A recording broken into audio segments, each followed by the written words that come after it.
Ladies and gentlemen, we are going to talk about the conversation that's been on the minds of every fight fan. The monumental showdown between Khamzat Chimaev and Dricus Du Plesis.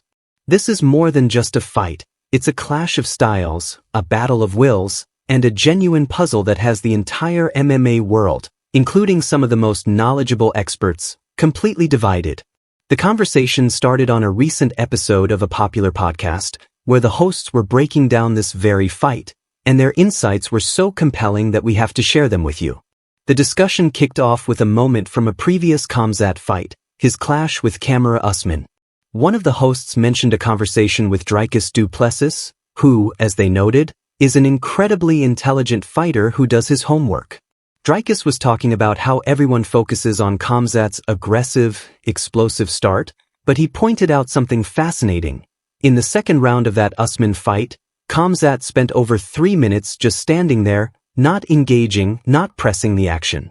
Dricus made it clear that Khamzat wouldn't be able to do that to him. He was essentially saying, "I'm going to be working the whole time. My conditioning is on a different level." This is a fighter who trains so hard that he can go all out for 5 minutes, recover in the 1-minute break, and do it all over again. It's almost like he approaches a fight as 5 separate, 5-minute sprints. The hosts also talked about Dricus's incredible grappling ability, something that often gets overshadowed by his striking.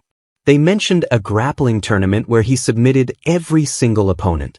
While those guys may have been more jiu-jitsu specialists, the feat was still incredibly impressive. The host also looked into Dricus's background and found that he started his martial arts journey at the age of 5 with judo and began wrestling at 12.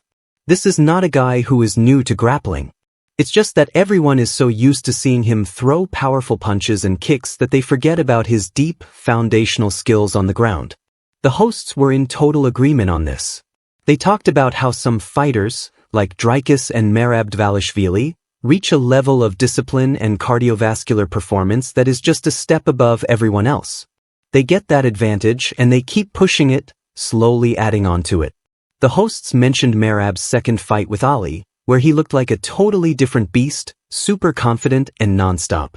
You just can't keep up with that kind of pace. It's just too hard. They both believe that Dricus is a similar kind of guy, a person who works so hard that he can go out there and fight full blast. And that's what's so strange about watching Dricus fight sometimes. It doesn't always look clean. He looks like he's mouth-breathing and appears tired, but he just keeps the same, relentless pace. The hosts explained that a lot of that was from his earlier fights before he got his nose fixed, which allowed him to breathe out of his nose more. That single change, a simple medical procedure, changed everything for him. He went on a tear after that, crushing Robert Whittaker in a way that shocked everyone, because we all know how durable Whittaker is. To watch Dricus just flatten him like that made everyone sit up and take notice. Dricus himself is aware of this perception. He's funny about it too. He says he doesn't have a great poker face. He says, "People say I look tired, 'cause I am tired.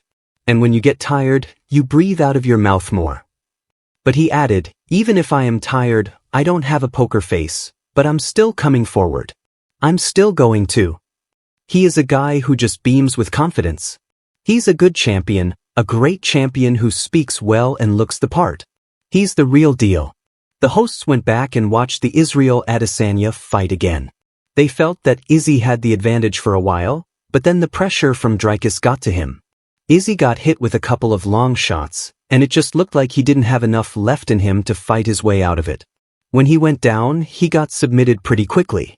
One of the hosts wondered what a prime Izzy would have looked like in that fight, when he was a little quicker, had better angles, and hadn't been damaged from years of training. They felt that a prime, motivated Izzy, like the one who beat Paulo Costa, would have handled that pressure, because Dricus's pressure is bananas. The hosts both agreed that Dricus could pull off the win. They both think he's the guy to do it. They acknowledged that Khamzat is a savage and could win it too, but they can see it going either way. They broke down Khamzat's 2 toughest opponents. Gilbert Burns, a 170-pounder, gave him all he could handle, and some people even believe Gilbert won that fight. And Khamzat Chimaev, another 170-pounder, took the fight on very short notice and came very close to winning it. If that fight had gone longer, he probably would have won. But here's the thing. Khamzat Usman is a 170-pounder who is fighting a guy who walks around at 230 pounds. Khamzat is not going to have a big strength advantage over Dricus. He's going to be the better wrestler, but the hosts just think that Dricus is going to be able to weather the storm and come out the other side, and that's when the real problems will start for Khamzat. If Khamzat tries to fight at a slower pace, which is not his style, it will play right into Dricus's hands, allowing him to move forward and apply his pressure. The big question is whether Khamzat can get into deep water and push through it. The hosts mentioned that Khamzat has started training with a new strength and conditioning coach, a guy named Sam Calavita who has worked with guys like TJ Dillashaw and Aaron Pico. They noted that Calavita's background is in cycling, so he knows a thing or two about endurance sports. The hosts believe that this new training will help Khamzat come into the fight fresh and not overtrained, something that a teammate of Khamzat's, Arman Tsarukyan, said was an issue in the past. But the hosts also questioned whether the bully in Khamzat would crumble if he gets in a bad spot. He didn't crumble with Gilbert Burns, but he did get sat down by him.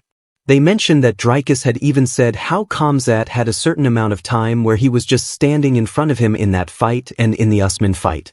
They noted that Khamzat Usman was coming on strong in the third round and it looked like all Usman.